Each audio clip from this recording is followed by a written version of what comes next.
In the last video, I discussed what are files, what is data file handling, and what is the significance of files in case of Python programs. I also discussed what are the various advantages of using files in a Python program. And now in this video I am going to discuss the various types of files which are used in case of Python programs. So depending upon the format of storing data, data files are of two types. First is the text file, second is the binary file. Now talking about text files store data in the form of ASCII or Unicodes. That is the data which is understood by us. So a text file stores data in the format that we understand.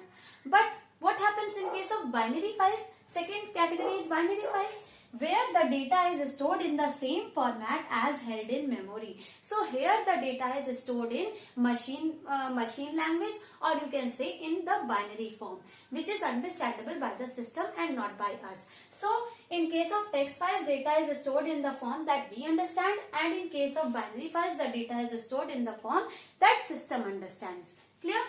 Second is, in case of text files, each line is terminated with a special character called EOL character, end of line character. See, when we write a general text in terms of ASCII and Unicodes, you know that we understand these ASCII and Unicodes. So whenever we end a statement, we put a full stop, or we change a line, or you can say that whenever we finish a word, we leave a space.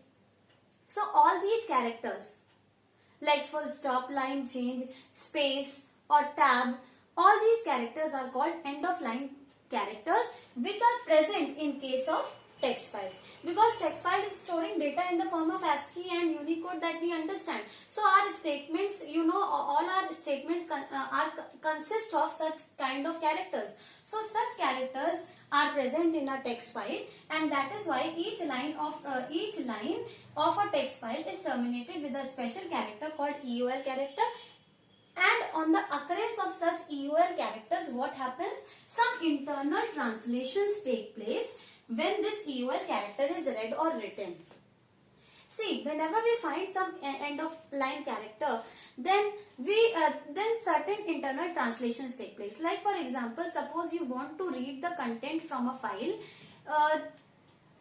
till the line change. Suppose you want to read only one line from a file, one line of text from a file.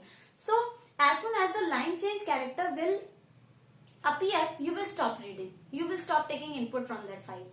Okay, so that line change character is the EOL character at which this translation took place, that you have to stop reading data from it now. Clear? In the same way, suppose you want to write words in a file, and you want that as soon as I finish up with a word, a space should be left. So what is that space? That space is a EOL character which is indicating the end of a word. Clear? So such kind of EOL characters are present in case of text files, as the data is stored in ASCII codes or Unicodes, and these translations take place whenever such EOL characters are read or written. By default, this EOL character is line change. Clear? But in case of binary files, it is not so. Since the data stored on binary files is in the format that machine understands, so there is no EOL character present in that file. So when EOL characters are not present, no translations are going to take place. Okay, no translations are going to take place because EOL characters are not present. Okay, so in such files, whenever we read data, that data is read in the form of chunks of data, means collection of data. Here we cannot simply read a line, or we cannot simply read a word. What will happen here? Here we will read objects. That you will come to know later how we operate on binary files and how we store data and how we fetch data from binary files.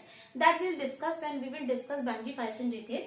So here for now you must know that in binary files, data is stored in the format that system understands, and therefore there is no EOL character present in such file, and therefore no translations occur. And when no translations occur, these binary files are considered to be faster and easier for a program to work with.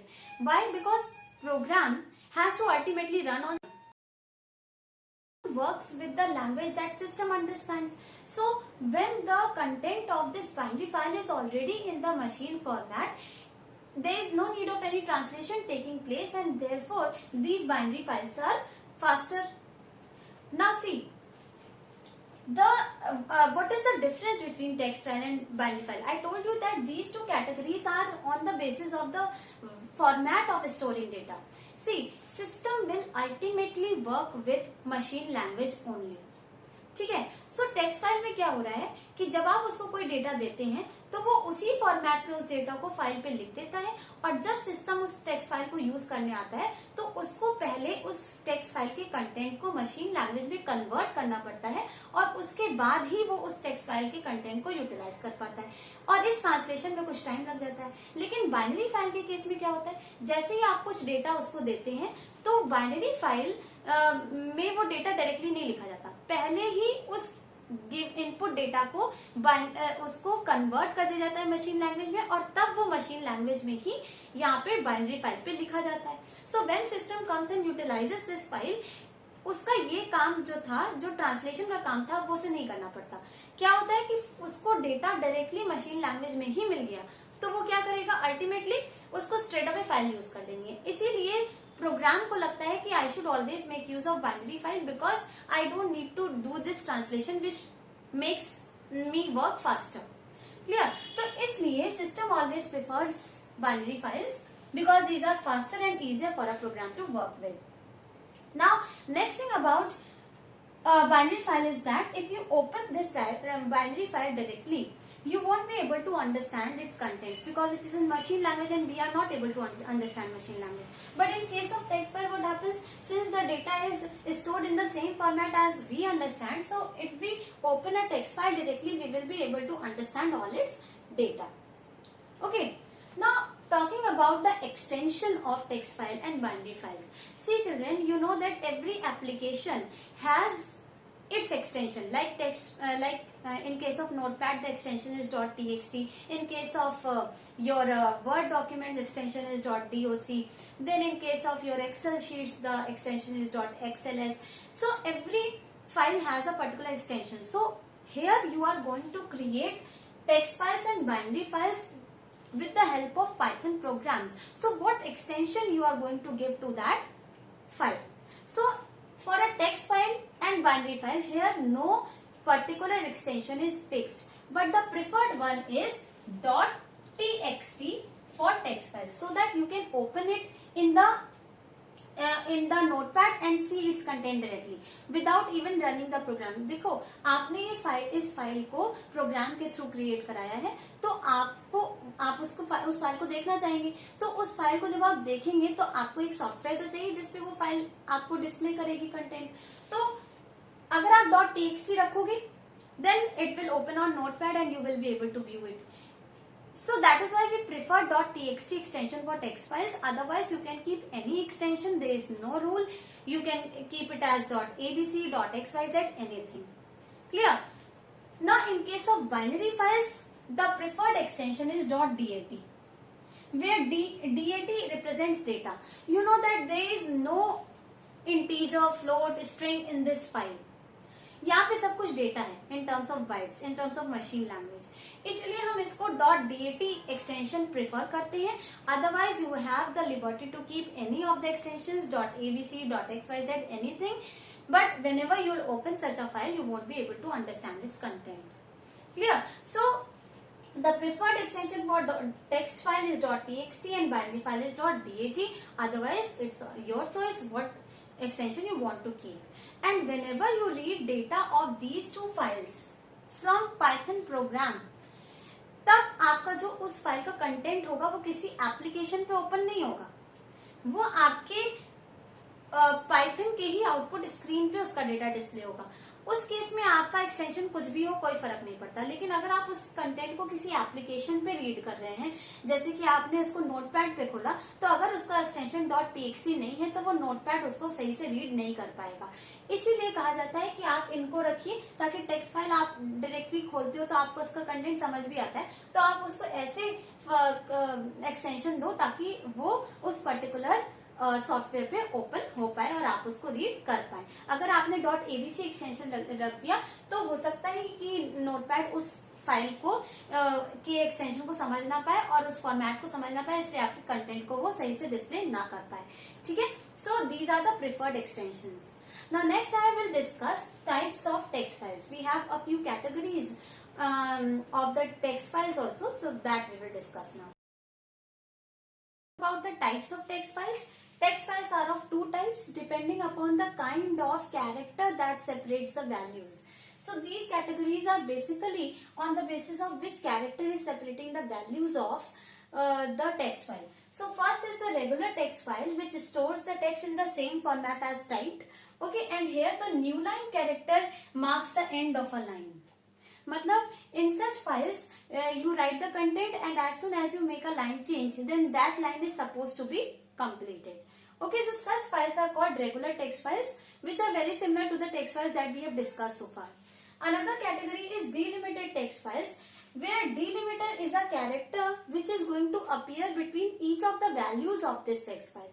Okay, so in case of regular text file, between each value a space used to be the separator character and line used to end with line change. But in case of delimited text files, we have two major types of delimited text file. First is the tab separated values where each value, between each value you are going to have a tab space between the values. Okay, so you will write first value, then you will leave a tab space and then you will write the second value and then leave a tab space and so on. Okay, but in case of comma separated values, what will happen? You will write one value, suppose 54, then you will put a comma, then you will write another value, then you will put again a comma, then you will write another value. So this type of data is written in case of comma separated values file, and the extension of such file we keep as .csv. Whereas in case of tab separated, what will happen? If same is the content, we will write 54, then leave a tab space, then write Nitin, then leave a tab space, then write 36.7 and then change line for the next record. So these files are actually categorized on the basis of which character is separating the values of this text file. Clear? So these are the two types of text files.